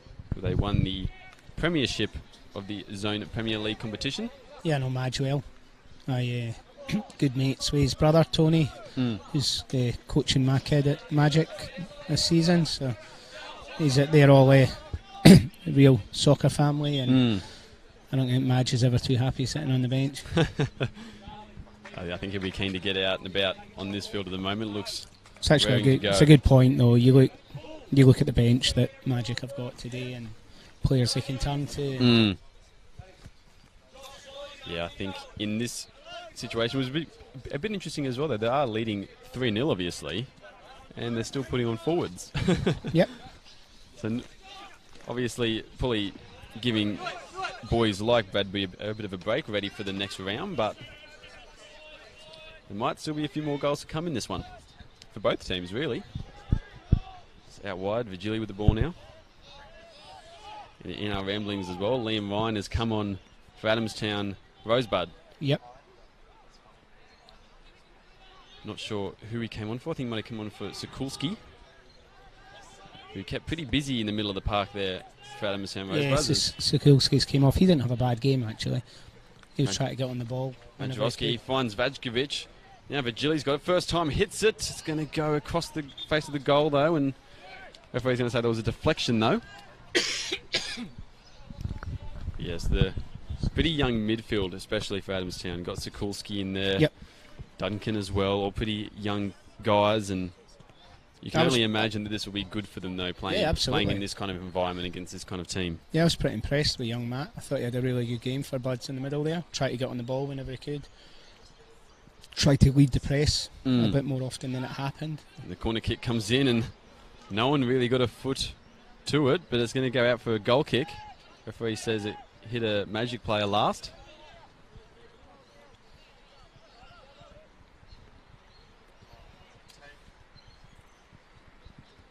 Obviously, Graham, you've got your game tomorrow for Cooks Hill. You guys are travelling up to Singleton. Yep, we are. How are the boys looking for that one? Yeah, pretty good. We on the back of a really tough game, weather conditions last week, and against Bell Swans. So it's I've actually got a couple of players away on holidays, and unfortunately a couple picked up a few knocks, which I don't have. It's actually a positive for me. It allows a few guys that have been champing at the bit to get a go, to come in and have a go, and prove that they should be in the team. So yeah, it's all positive, and it'll be a tough game actually. Singleton have been quite good this season, sitting in 4th. I believe they've only lost to. I don't know. To you? Yeah. Oh no, I think they lost to West Wallsend. Yeah, lost to West Wallsend 3-0. You guys 5-0 early on in the season, but this is focus back onto this game. Petty Carroll gets a cross in and gets knocked away there. But yeah, a bit of a road trip for you guys up to Singleton. You told me you guys get on the bus and the boys watch all grades. The boys enjoy it. Yeah, we done it last year, going up to Singleton. We all meet up in town and we get the coach up. If they get the right result, then they get to stop off at a few beers on the way back, and if not, the bus comes straight back. Straight back home. You guys obviously sitting atop of the table in that competition as well. I think you're 5 points clear at the moment. I mean, what's your thoughts been so far on your team and where they're sitting at the top of the table? Must be pretty pleased. Yeah, really pleased. I think I'd stated earlier on in the season to you that my most admirable thing about the players this year is their consistency and their... Duncan's got a chance here and he shoots, but Bits takes just control of it. Their consistency. Every game they play, the first 30 minutes, it's a grand final for the other team. You see it. The intensity is higher. You can just tell, and it's. I think I said it's nothing to do with us being world beaters. That's natural sport. When you come up against the team that have won the comp the year before, especially at home, when these teams have the home advantage, we really have to start every game with the same intensity as the others, and then our class can hopefully win games. So. Vajkovic down the left-hand side here, keeps it in, got a chance to cross it, he does so, goes to the back there, it's Matt Hull with the ball, he's going to get a shot away, but it's going to go well and truly over the crossbar. But yeah, it's funny you mentioned that as well. You can often see in the NPL also, where these two teams play, that whenever you come against Edgeworth Eagles, it's always the big game, isn't it? Yeah, absolutely. And that's just football coming up against the champions from the year before, and Edgeworth have really felt that the last 3 seasons. Great credit to them. It's not an easy thing to install in a club. That appetite and continual wanting to win. So great credit to Edgy. I think that's 3 years on the bounce, especially in a competition where it's watertight. There really isn't that much between some of the teams. Yeah, but they obviously, though, been in the FFA Cup the last 3 seasons. Not this year, though. They won't be in the round of 32. Got beaten by Hamilton Olympic earlier on. Zany will be ropeable today. It's funny you asked me how I think clubs view this competition. It's Edgeworth make it clear it's their number one goal. They'll be gutted. Liam Ryan now get the ball in. It goes to Valone. He gets the ball in. It's cleared away by Piddington, though, and Vajkovic controls it down, tries to get a little toe over to Paul, but Liam Ryan, I should say, gets the ball onto his foot and keep him pretty busy over there in the sideline. And Griffiths now gets a little clip from Ryan, who was a bit too busy, and gives away a free kick. Yeah, it's a silly place to give the ball away. Give a foul away. It makes for an interesting, as the ref stops, because Ruben Zatkovic is going to make his last substitution, and Shane Paul is going to come off. And coming on is going to be David Irefield. Young David does some labouring work for me from time to time. Oh, right. Yeah. So. Good footballer as well from what we've seen so far this season. He's a better football player than he is with a shovel. Luke Virgili knocks it down, and if the scores do say the same, which I've put my neck on the line and said they will, risky. Broadmeadow Magic, they will be going through alongside their close rivals Hamilton Olympic. Wouldn't that be a great last game into the last round if it's Broadmeadow Magic versus Hamilton Olympic next round? Yeah, if you knew the way the format works out, we might know. Yeah. Well, I believe it's going to be a draw later on, so there is a draw later on. Yeah, so all right. You can watch that on Facebook at 8 o'clock. That'll be done on the ground here. Hopefully it's not too wet, but they'll be done, and then we'll see. I'm not sure with the home advantage. I think it's just the first team that gets drawn. But right, okay, fair enough. A bit of a chance here. Luke Valone. Wow, I thought he was onside. Luke Virgili pushed up pretty high, pretty late on. And that looked like it could potentially have been in on goal for Valone. Yeah, we might a lot of time on his hands. I'm not sure we have a replay of that, but we might get a replay on this one. A replay coming now. And it looks like Virgili is quite far back. You can see he's off screen now, but then when the ball comes in here, you can see then he comes on. Wow. He's three metres onside. Well, we won't mention that too much, but it does look like he was definitely onside. Maybe 3 metres is a bit much. There's Vajkovic now. Certainly more than a haggis. And Shane Sheriff was signalling to the linesman that to watch the replay on Bar TV, and you'll see it was onside, and I'm not sure if the linesman will really want to after that. He might. I think Shane's point was it was right in a line, right on his angle. But you know what? Actually, I think the refs handled the game really well. He's let it flow. Yeah, hasn't been too many mistakes during this game, and it's lucky for that linesman that it's not a big moment. So I guess that's one way of looking at it. It doesn't decide the game. Says who? He goes through and scores with 8 minutes to go. You're calling a winner if Adamstown scored. I'm just saying that momentum in sport is they get a goal back there. But nonetheless, it is still 3-0 to Broadmeadow Magic. We've only got 8 minutes left. I am a big fan of referees, so I won't be having a crack at them. Oh, very, very hard job, especially the offside. I think it's probably one of the hardest jobs in refereeing. I had to referee my boys' game a couple of weeks back. Luke Valone getting in behind here, but it's going to go out for a goal kick. I had to referee my boys' game a couple of weeks back. And at the end of it, I was just, I ain't doing that again. And that was an under-10s net game. Oh, well, shout out to our referees here today. Yeah, absolutely. The ball is getting passed out from the goal kick. I filled with the ball now, and he gets a little touch away. Great little touch there, and he gets a bit of space. Comes back on the inside to Cody Carroll. Cody Carroll is going to keep it going over to Hall. Hall with a left foot kick over to Virgili. It's going to be a bit too hard, but and go wide And the rain coming down in, wouldn't say stairs now, but it's raining probably the most heaviest that it has so far today. Only about 4 minutes left, and we must make a shout out as well to Winston Essex for their brilliant scaffolding today. And chance here, I'm not sure if that was given offside. Looks like Von Esse was offside. He was the one who was about to get called, and then Connor Hayden was sprinting through and thought a decision was going to be made and kicked it out for a goal kick. Bit of a confusion there, but nonetheless, goal kick to come for Magic. But scaffolding today, obviously today wouldn't be possible without that instant access, so thank you to them.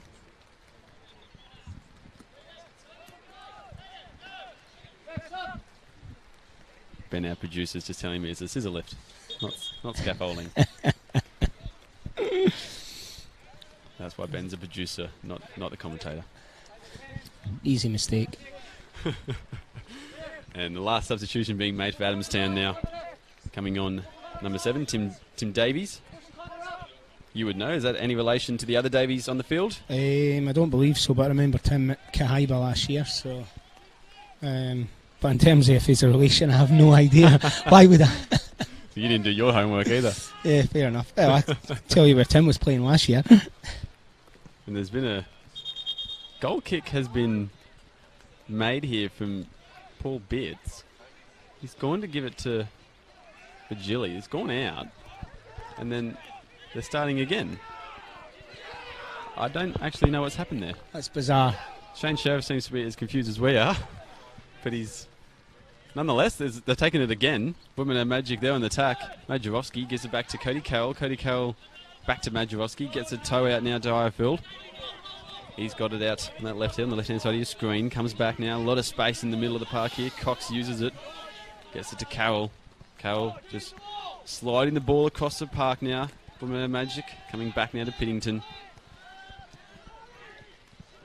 And despite being 3-0 down, it might be harsh to say, but it doesn't seem that Adamstown are pushing too high up. It doesn't seem like they're very hungry to get back into this game. I think the game's taken a natural course now. They had to be fair to them, they had a real crack from about 55 minutes right through till that they lost the goal from the set piece. They were really in the game.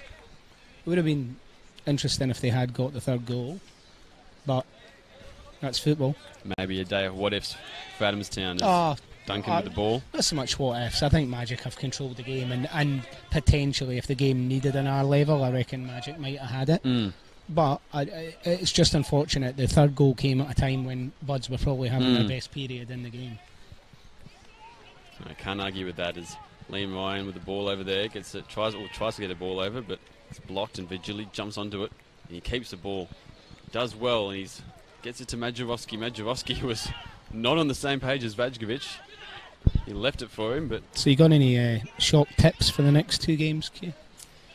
Tips? I honestly don't, unfortunately. I think it's going to be the two NPL sides. Boambi potentially might shock Charlestown. I do believe Brady Parker in that side is a great player, former Magic guy. So yeah, one player doesn't win a game. But I believe they're 17 games winning streak or something, so no matter what level you're at, a winning mentality is a very good thing to have, so they'll come into this game believing that they can just do what they've been doing all season. So. And the thing is as well, in the next two games, all the pressure is on the NPL side.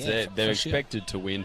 Teams coming in, Port United and Boambi, I mean, no one really knows about them in the region down here. They're a very unknown quantity.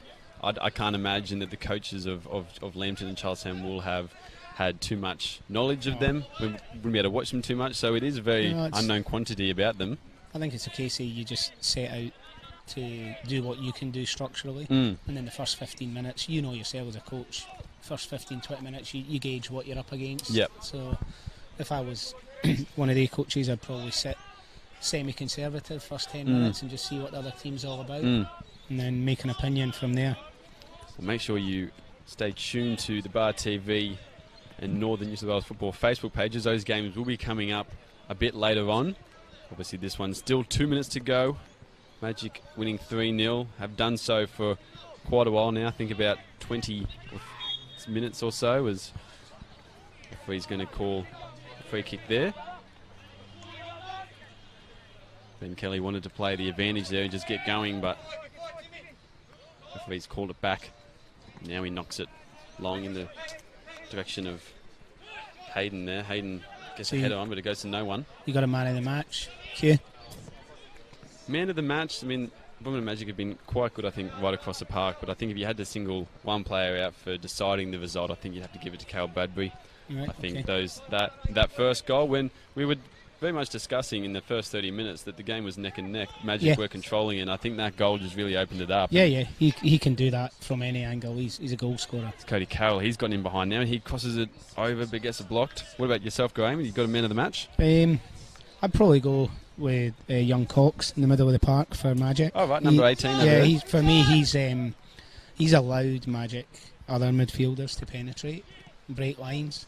He's been for a young kid. He's been so disciplined. You can see that Ruben's told him to sit, cover his two centre halves, and just do a sitting job. And especially at his age, to tell a young kid to sit with a discipline and see the game, he's never missed a beat.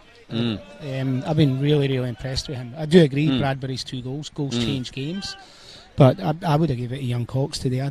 He's never put a foot wrong. Yeah, definitely. I think Bradbury and Virgili probably wouldn't have been so influential today if it hadn't been for their midfielders. So definitely they needed a special mention. Cody Carroll and Shane Paul as well, I think, in that. Yeah. Especially in the first opening half, I think, really set the tone of the game, controlled the ball as throw-in comes now, and Carroll tries to keep it. Doesn't know, and there's going to be a throw-in to Adamstown. We're in the stoppage time now, just past the 90-minute mark. Not sure how long there will be to go as Virgili just knocks it over into the pitch behind us. Can't imagine there'd be too many minutes added on. Hasn't been too many stoppages in this game. Only 1 goal as well. We might get a regular 3 minutes. Just appears to be what happens. Maybe to throw in now. Adamstown still with it. Still fighting for a goal in this game. Throws it in. Carroll just knocks it straight up in the air, puts the bomb up. I think they can hold their heads fairly high, Adamstown. If they had a crack at the game, they'll probably be more disappointed with how apprehensive they were the latter stages of the first half. They just seem to sit in and let Magic. Rutledge gets a header and Bits gets control of it. They just seem to sit in and let Magic have more and more of the ball as the game went on. But the second half, they played far better. Yeah, it's hard to argue with that, I think, Rosebuds. Although Magic probably deserving of the win today, I think Adamstown have done themselves proud. I think they've played particularly well. Obviously in patches, I think Broadmeadow Magic, that's been the key. They've been more consistent over the 90 minutes, but Adamstown have been good in patches. Ultimately, you're out the cup, so it's really irrelevant in cup football at the end of the day, but hopefully they can build on this and maybe when they come up against Magic in the next league game, they may be a bit more confident and a bit more aggressive. The ball's going to trickle over the sideline there. Magic had the throw in. I can't imagine they'd be too eager to get onto it and take it as quick as they can. Pull with it. And Broadmeadow Magic, they're going to join Hamilton Olympic in the Final Four, the second team to make the Final Four. Not exactly sure which day it'll be played on just yet. That's up to the clubs, as well as whether the Northern Conference side can get in. But that was a big win for Hamilton today. Pete's starting to find his straps with that team now. I seen them at Lambton a couple of weeks back when they got a result there. You could just sense that they were starting to click a little bit. So, good result. Well done. While you're here, Graham, and the game's rounding down, have you got a pick to see the 2 teams to get into the round of 32? Who would it be so far? I'd say Magic will qualify, and then I think it'll be quite tight for the other spot. Again, it comes down to the draw, doesn't it? Yeah, exactly, and obviously who makes that? But if I was wins the final 2 games. If I was sitting in that pot and there was a team I was looking to avoid, I'd probably quite like to give Magic a miss. Yeah, I tend to agree with you there. I think Magic are definitely the front runners to be in there. I think Lambton as well, just given their experience in the side, much like Magic, they've already been there to the round of 32 as well. Yep. So it's hard to go past those two, but obviously could potentially be. Obviously, Lantern still have to win this game coming up against Port United. We can't forget that. Hamilton as well, they'll be very confident having beaten Edgeworth. That's a massive scalp, as well as the fact that Hamilton have also beaten Weston to get into this round correct. as well. So they've had to... some teams have really done it tough, haven't they? And others... Bit easier. Yeah, well, that's a draw, isn't it? The ball there goes out. Matt Hall's got the ball again to Cox, your man of the match. Luke Virgili with the ball, one of the goal scorers, and the referee says that will do us. And Broadmeadow Magic, a 3-0 win, quite a dominant victory. You could say comfortable victory is probably the word I'm looking for. They win 3-0. They move on to the final four. 2 goals to Cal Bradbury in the first half. A very well taken shot from outside the box to get the first one.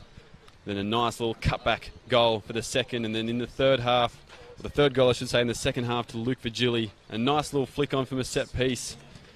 And that was all she wrote. Broadmeadow Magic moving on into the next round. Graham, what was your thoughts on that one? Did it surprise you at all? The scoreline didn't surprise me, but I think it was probably a fair reflection on the whole game, actually. Magic had most of the ball. Adamstown had a period in the game where they really had to score at that period, and they lost the third goal. But no, I think on reflection of the game and possession of the ball, then it's probably about a right result, I'd say. Hard work and endeavour. Buds probably feel they might have been deserving a goal, but yeah, probably about the right result. Well, thank you for joining us today, Graham. All the best for tomorrow and tomorrow's game and the rest of the season for Cooks Hill. I'll obviously be talking to you a lot more as a correspondent for the Northern League One, but thank you for everyone else for watching. Remember to make sure you stick around because there's still 2 games to go. We've got Port United and Lambton Jaffers up next, and then obviously Boambi and Charlestown to finish off the day. Thank you for watching Bar TV's coverage of this match. Make sure you like them on Facebook, and also the NPL Northern New South Wales to see all the games each week. But make sure you stick around. We'll be back in just a moment later on.